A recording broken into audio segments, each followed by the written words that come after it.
Hi everyone. Today I'm sitting here with Nathalie Nayman. Nathalie, she is the Director of Marketing at CompStak. Nathalie, please say hi to everybody and please just tell me, where are you at right now? What is going on at CompStak? What are you excited about? Hi, Nikki. Hi, everyone. Nikki, thank you so much for having me here. It's a pleasure. Thanks a lot for inviting me. I'm excited for this talk.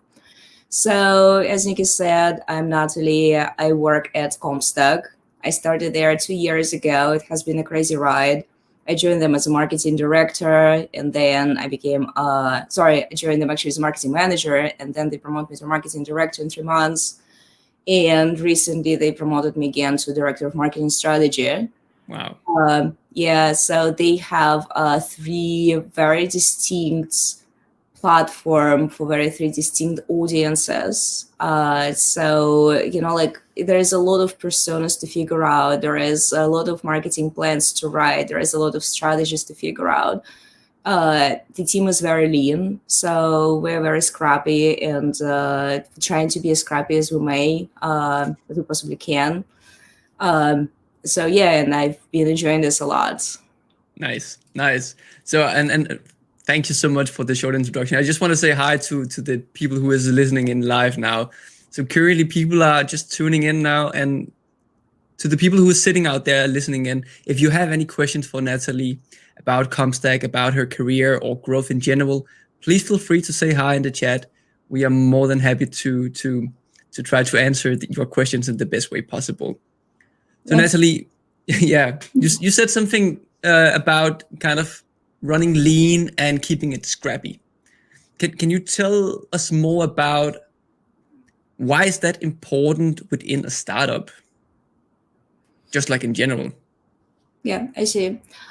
Well, I believe it's very important because you really don't want to silo functions, right? For certain things to work, for example, to achieve growth, to work on your conversion optimization, to work on your brand efforts, you really can't take a department and say, okay, this department is running with this and everybody else does not have a say in that. Then within the department, if you start, dividing the department into different, functions and say, okay, we're going to have a CMO, then we're going to have different VPs of marketing, and then we're going to have a lot of people under these divisions, who's going to be responsible for what, and most importantly, how these cross-functional efforts such as growth will work. So we are fairly flat, and I believe this is what enables us to achieve our, growth aspirational goals. For example, I believe that I work with our VP of product, Meyer Danzig, more closely than with my marketing peers right now, because we have been working on this, SEO project together. It's very exciting. This is how maintaining this flatness of organization really, is helping us to make sure that, we work, widely, not that there is certain breadth within the organization, and that really helps us to achieve certain goals. Oh, nice. And just for the audience to kind of get to know about CompStak. So as far as I have seen and read on LinkedIn and multiple sources, so CompStak is the world's leading provider of crowdsourced commercial real estate transaction pricing data. And you can basically use that to get timely analyst-reviewed commercial lease comps, sales comps, and property details. Is that correct? Yes, that's correct. Okay. And what you talk about right now is that currently you're working a lot with the director of product, or the product manager, or the products. Yeah. Yeah. And can you tell us a little bit more about why is that relationship important, and is there anything particular that you have to take in mind when you are kind of working with the product team in regards to working in silos in the marketing department? Mm-hmm. Well, I think it's mostly taken into consideration there are different way of thinking and different way for, problem solving. You need to understand, just because you brought certain arguments to the table they might work well within the marketing realm. You might persuade your CEO, but the product team measures effectiveness, impact, effort levels differently. So you really need to make sure that you're translating what you're proposing and, like the risks and the benefits associated with them to, like their realm and their language. Mm-hmm. And I know currently you're going through this program at Reforge called the Growth Series. Yeah. And kind of one of the you can say the challenges between the product teams and the marketing and the growth team is that marketing and sales teams often just want more features, or they have heard from a customer out there that they need this particular feature, and then sales would just go through the roofs and kind of take off. And it's an internal battle that I guess everybody have. And so again, how are you juggling that thing when somebody is saying we need this, customers are saying if just we had this, then I would buy. How are you kind of taking that approach and that lead in regards to the strategy and kind of tapping into product as well? Got it. Well, I believe we at CompStak are very user-centric, right? So one of the things I really loved about our product department when our new VP of product came on board, like one of the first things he did, he scheduled, some kind of sit downs with our user, like our users, our members on all the platforms. And, this was some kind of in-depth interviews where he was actually trying to get as much feedback from them as possible. And now he's acting as, this advocate, as an advocate for existing users. So this is where product is probably I would say it's leading the charge for CompStak, and marketing is supporting the efforts. So they're coming up with new features based on carefully selected feedback from the users. They're prioritizing this, they're building this, and then marketing comes in to help promote it and position it to make sure that members really understand it and what the best way is for them to, take advantage of this feature. Then we together measure the impact and we see if people are actually using this or not. So the measurement, in learning, that's a little more of a collective effort there. Yeah.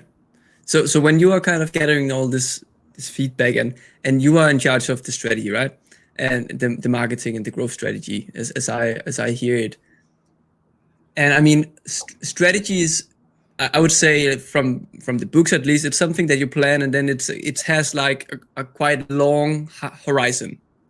And when you get new user feedback about specific features or new product development, is how is the most flexible way to kind of implement a new thing into a strategy that has been set out a couple of months ago? Does it make sense what I'm asking? Yes, it does. Well, first of all, let me just give a little bit of a caveat. I'm a director of marketing strategy, but I wouldn't appoint myself to, the owner of growth, because as I said, it's a collective effort. That's something that needs to be powered, from the, up to down from our CEO. So everybody's in there, right?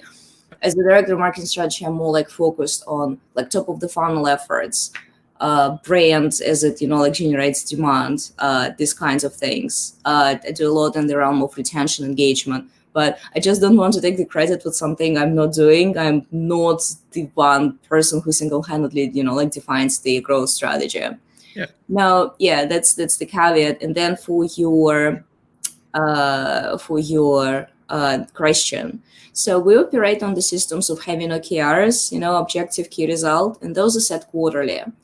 And those have, certain benefits, certain limitations. But what's good about it, you don't have one, 12-month marketing plan and you stick to it no matter what.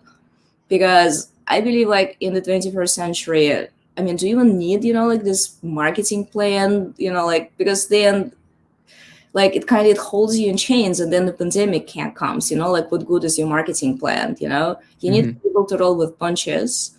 So with OKRs, at least you're being locked for a certain thing for a period of a quarter. That's first. And second, we always leave some room for, what we call formally experiments, experimentation. But that's always in there. Try to find different channels, try to optimize this, try to see and go and score a different part and see what's going to happen. And then if instead of trying to test a new channel, I end up going and partnering with some people to write articles about us, that's also totally fine. Come in and say, hey, do you remember about this OKR to find at least 2 new channels? This did not happen, but instead we did this because we found that there was an opening, there was an opportunity, so we went for it. Okay. Well, I mean, it's not only OKR, it's also the organization being flexible. I believe we're very good with rolling with punches. So we don't have this, hey, but we have a plan, come back, in 12 months for this initiative. We don't do that. We see an opening, we run quick, benefit cost analysis, we see the impact and the effort and the impact, and then, we just go for it. Yeah, cool. I would just want to say hello to Penkai Kumar, who is sitting out there. He is wishing us a good evening. So good evening to you as well, Penkai. So Nathalie, let me ask you about the program that you are attending right now, because I've gone through it myself, and I guess some of the things that you are learning about right now is acquisition loops and retention loops. Is that Yes. And kind of, is this something new to you at CompStak, or is it something that you already implemented beforehand? Well, it's a tough question, because whenever you go to, attend your program, right, it's always easy to say, what, deep in my mind, I always knew it, but it's unfair because maybe you knew it all along deep in your mind, but guess what, maybe you didn't, maybe you just, kidding yourself. I would say that CompStak is probably a very good position, very well positioned for this whole, loop concept, because we have the network events, and we have this, natural, organic, loop, something that keeps on giving, some kind of a positive catch-22. Mm-hmm. I see that, this is how the system is actually work. Now, I don't think before Reforge, somebody actually put it into, actually structured that. So we did create some kind of a loop, I guess, before Reforge.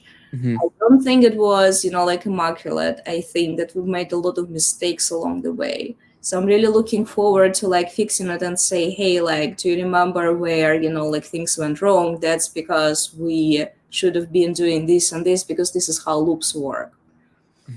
I don't know, does it make sense? Yeah, it definitely makes sense. Can you, I read on your LinkedIn that you have kind of, I know it's a team effort, but you have at least been responsible for increasing memberships by 25% at CompStak, right?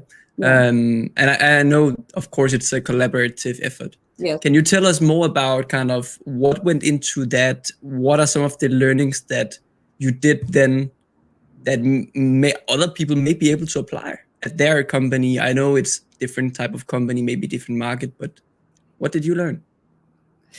Well, I learned that if you are tasked with a growth OKR or growth goal, and so far the growth wasn't working so well, so they're like, okay, we're not growing that fast, can you please help us grow faster? We really need more members, new members faster.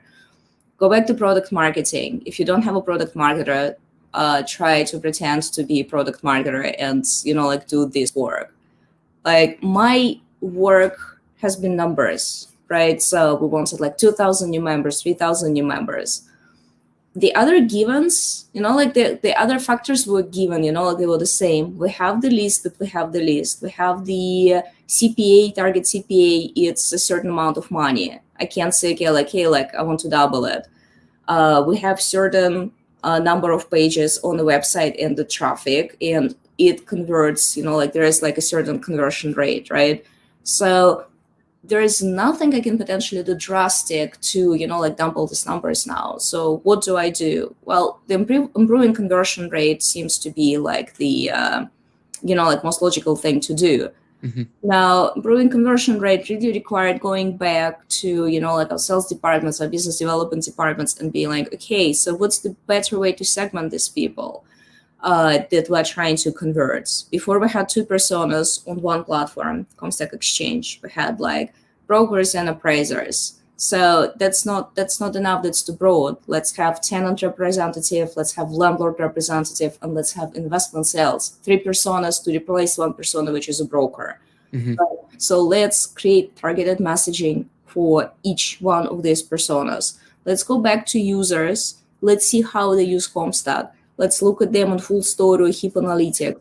We'll realize that tenant reps and learner reps, they're nothing the same. So why do we have like the same landing page for them?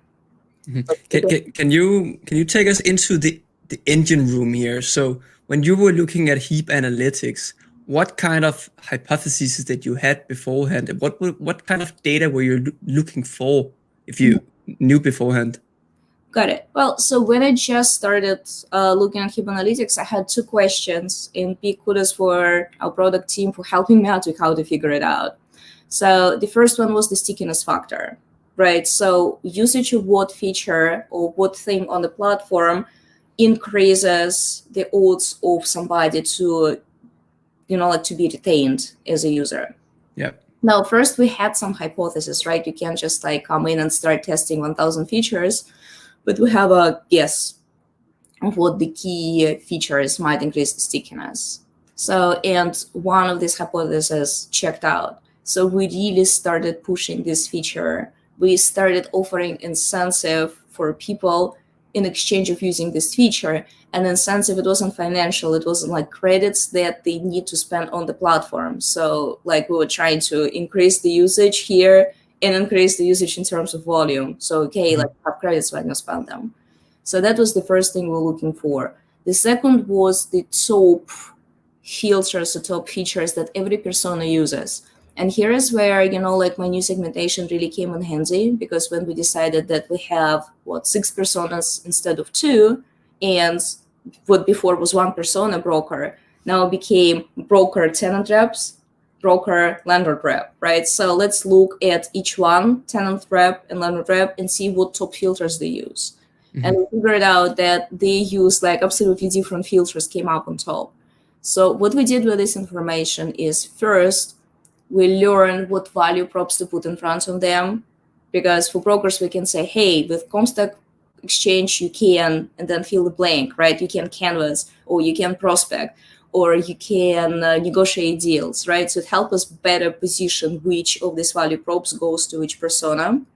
And second, it helped us to know which features to push for them and how to adjust the onboarding process, what kind of videos to shoot for every persona. So after we've done this, like a product marketer legwork, crash, like course on product marketing, then we went into content, and all of this content had to be created, right? Because we had just like one big generic one size fits all. So now let's create everyone, like set of content that targets every persona. And again, that was a team effort, right? I would say that I spearheaded it. I was the one who said, okay, like one size fits all, like it's not going to work. Let's create 5. But then it was a team effort for people to come in, like we're creating videos, we're creating landing pages, we're creating chatbots, etc. So yeah, and heap analytics was very helpful with, like actually, like slicing and dicing this data and understanding exactly what words, what value props, what visuals, etc. needs to go for every persona. Nice. So, and after we've done this, then like we're ready to, like go like and propel growth, because that was like, like remember this, your original question you asked me, what was the biggest thing I learned is that growth, I don't want to say it comes last, but that definitely cannot come first. If you don't have all this, if you don't have value propositions for every persona, if you're not 100% confident that, okay, like those are your personas, not 3, not 6, it's 5, right? It's not 4, it's 5. And that's why you have landing pages for every one of them, ads for every one of them, videos for every one of them. And all of this, like is done. Then it's time to, like double down on growth. If you don't have any of this in place, you can't grow zero, if that makes sense. Yeah, no, it definitely makes sense. And it's also kind of the methodology that I use as well. And I kind of see it, and I'm sure you agree that, of course, we need to know who is our users and what are we solving for them, what kind of problem are we solving, and what is the solution, the value proposition. And then, of course, we need to have a product with stable retention, because then we can layer growth on top of that. Yes. And what I also hear you say, maybe correct me if I'm wrong, is that in the beginning of almost all product companies, you have to start with some kind of outbound approach. And when I mean outbound, I mean ads. I mean, it could also be email. It could be calling. It can be DMs. It can be a lot of things. And then slowly moving into some kind of inbound. And then maybe moving into a more product-based approach over time with acquisition loops built into the product, virality, referral loops, etc. Is it the same kind of approach that you share? Well, I think it really depends on every particular company, and basically it all boils down to resources, right? What kind of resources CEO is ready to allocate to the marketing team to start. But I agree with you that, like in the beginning, you just hear, you're living proof of concept, right? You need to prove that the company, like is survivable and that marketing department can actually do anything at all and contribute. So you need some quick wins. So here comes, some shortcuts that you need to do. Then after you have this and you have some, necessary minimum, threshold, you have some leads coming in, yes, definitely dedicate the majority of the time searching for good, scalable, organic channels. But yes, you do need some quick wins, especially for business such as CompStak, right?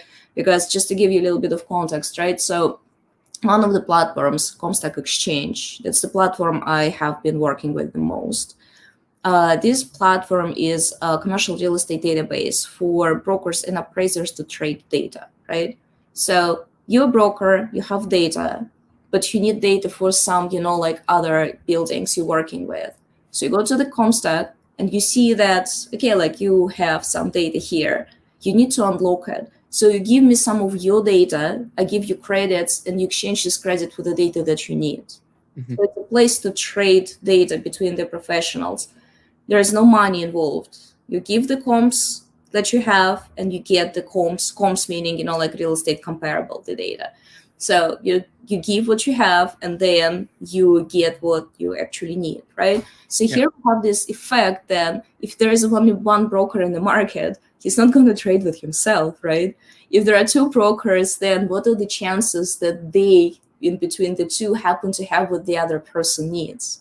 Now we have 500, that's a different thing. Now you have enough data, and now it's so much easier to attract 500 more once you already had the factor, right? So it's like this momentum thing. Mm-hmm. So the problem is how you're going to get this very first user, because even if you get the user number one, then, okay, you're going to tell them, okay, I'm going to go and get 10 more, but it's still not going to be enough. Hang in there. We're going to bring 200 more, and then the party is going to start, right?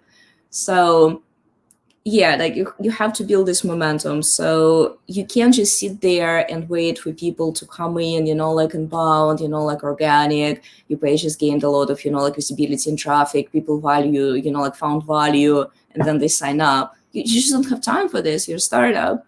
So you have to rely very heavily, as you say, on ads. And honestly, I feel like we will always rely on ads on a certain extent, search ads, because it's the highest intent. If they have been actively searching for something and they happen to find me, I value this. Okay, it's not the correct way to say it. I would say that my hypothesis is that I should probably value this person a little bit more than a person who came in because I reached out via email, or because, it was just there, so they thought, why not? The intent is the highest when they click on search ad. So this one will never go away. Yeah, no, it makes sense. Nathalie, we have a question here. So yeah, I don't know if you can see it on the screen, but do you from time to time see users take on more than one personas? Example given. Landing on several landing pages. If so, can or will it trigger changes to your personas?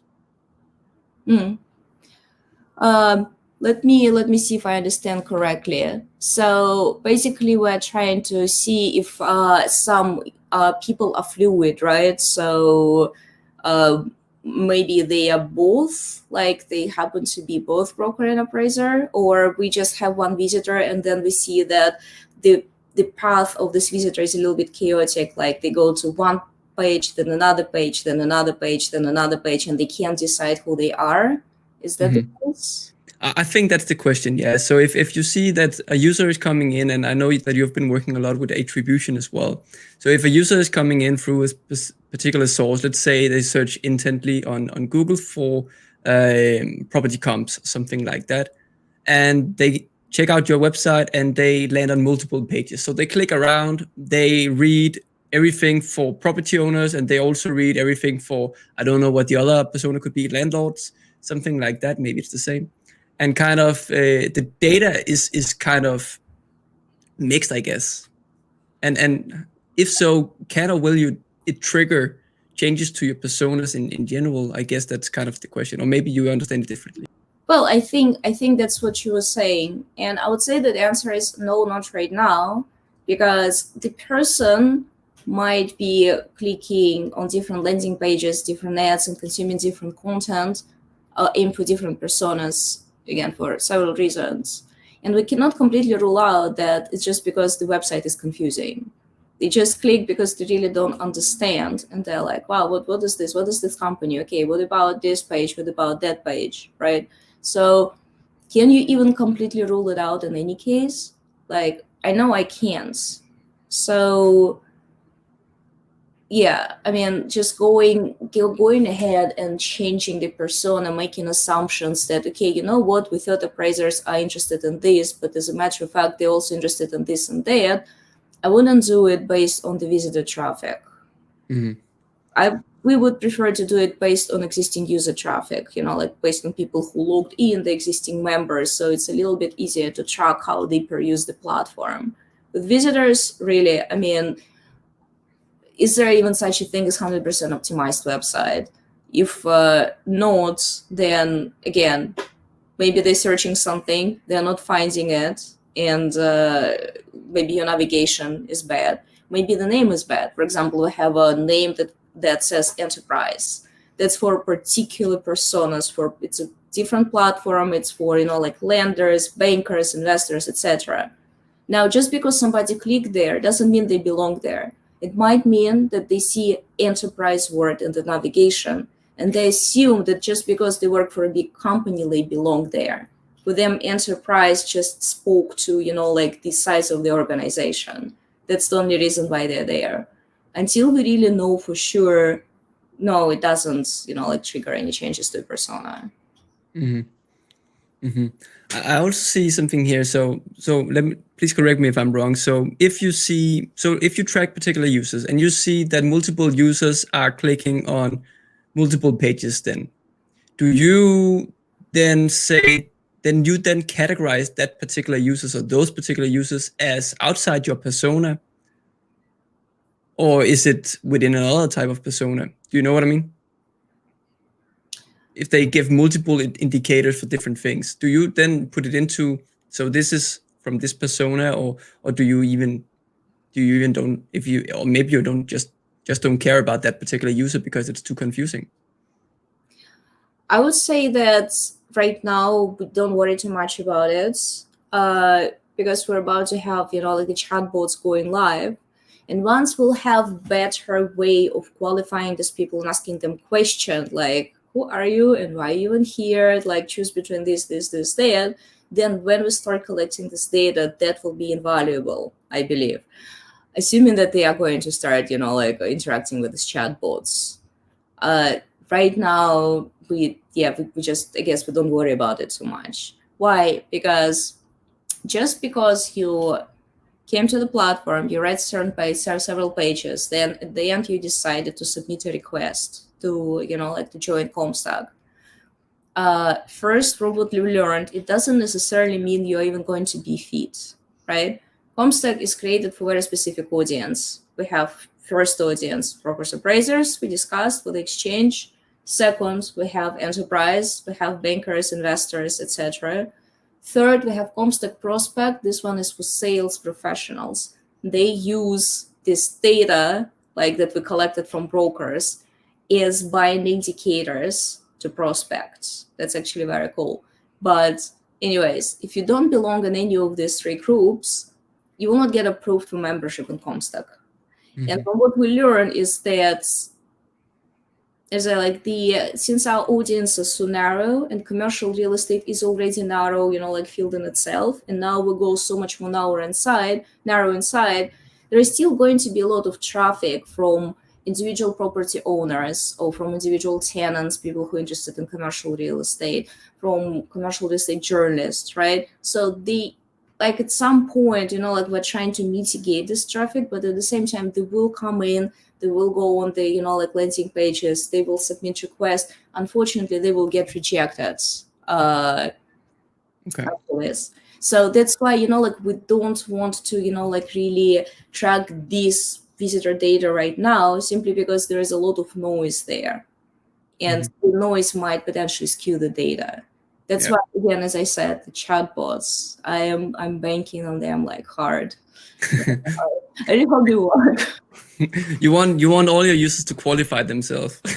Yeah, come to the website, talk to my chatbot, please. Let me know, if it sounds silly or whatever. Oh, cool. So yeah, if anybody else out there have a last question for Nathalie, please feel free to put it in the comments. We'll be happy to answer the question. We are almost about to round off for now, but if you have one question and you are on the fence, please let us know. So Nathalie, so this podcast is called Out of Growth. And that's because my last question, almost always, let's see if we get a question or not, is that imagine you woke up one day and Comstak was suddenly out of growth. No new users coming in. How would you react? What would you do? Okay, are we out of growth because we basically everybody who potentially could join us, or for whatever reason the the flow cut off? Yeah. Okay, so people stopped signing up for Comstak. Yeah, imagine that one day you just woke up and you looked at Heap Analytics or Google Analytics or whatever analytics platform, and you could see no new users coming in. What's going on? Yeah, I had a similar, believe it or not, I had a very similar situation. And basically you start reverse engineering the problem, and my guess is the problem was probably with technology somewhere. So that will be my banking on it, simply because of the traffic patterns, right? Okay, so but let's say I don't know this yet, right? I'm going to go and I'm going to look at the patterns in Google Analytics and Heap and Full Story, right? What it would probably tell me, because I know that's the case, there is a very stable flow of organic traffic always coming in no matter what.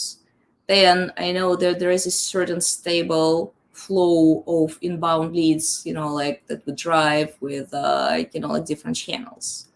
So a total 100% cutoff, I would probably hypothesize that, again, the problem is with the system. That happened to me once, and it was actually interesting. What happened is, how you append UTM parameters in a URL to, to track where the person comes from. Mm-hmm. So we have, this huge Google Ads campaign, and we appended our UTM parameters that we preferred manually. But then the Google ads that they decided to add their own automatically. Normally we had this feature disabled, but then all of a sudden it decides to add their thing. So we have a set of double UTM parameters. And any person would just assume that what you're going to have is messed up analytics or mixed up attribution, that, not the end of the world. But for whatever reason, this glitch sent our system into shock. And the system, I don't know, like I was referring to this as ate the people, but basically they disappeared into Bermuda Triangle.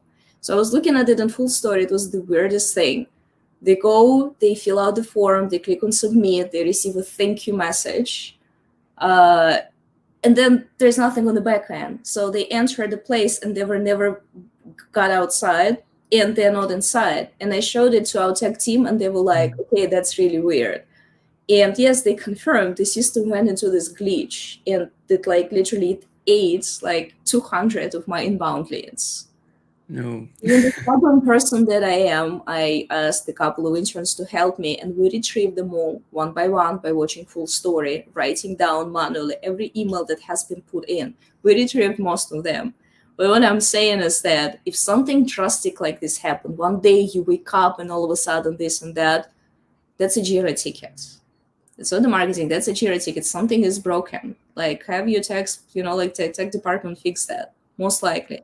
Either this is broken, or something is broken in your Google Ads, or either you broke something, or the system is broken. But fix this one first, because this one is doable and it's the easiest. Run through, like all the diagnostic text first, and then move on to the, next hypothesis, which is probably okay, like apocalypse, or in our case that would be an apocalypse. Either this or that. Cool. Thank you so much. So Nathalie, we are about to end the show today. It has been a deep honor and pleasure to having you on the show.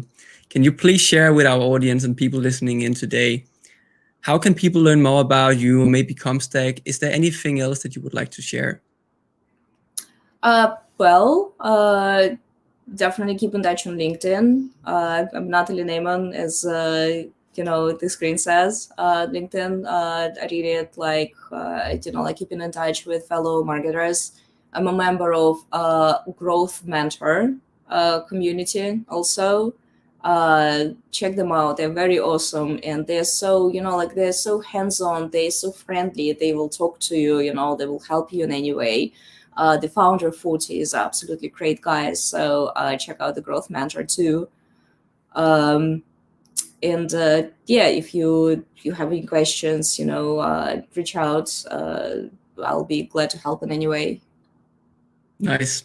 So just for everyone to know, I will add the links to both Nathalie's LinkedIn in the show notes, and of course to Growth Mentor. I guess it's growthmentor.com, right?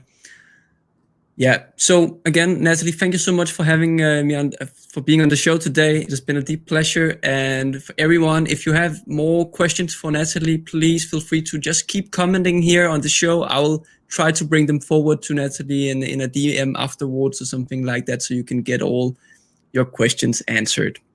Thank you so much for everybody who's listening in today, and thank you, Nathalie. Thank you so much, Nick. It was a pleasure. Deep pleasure.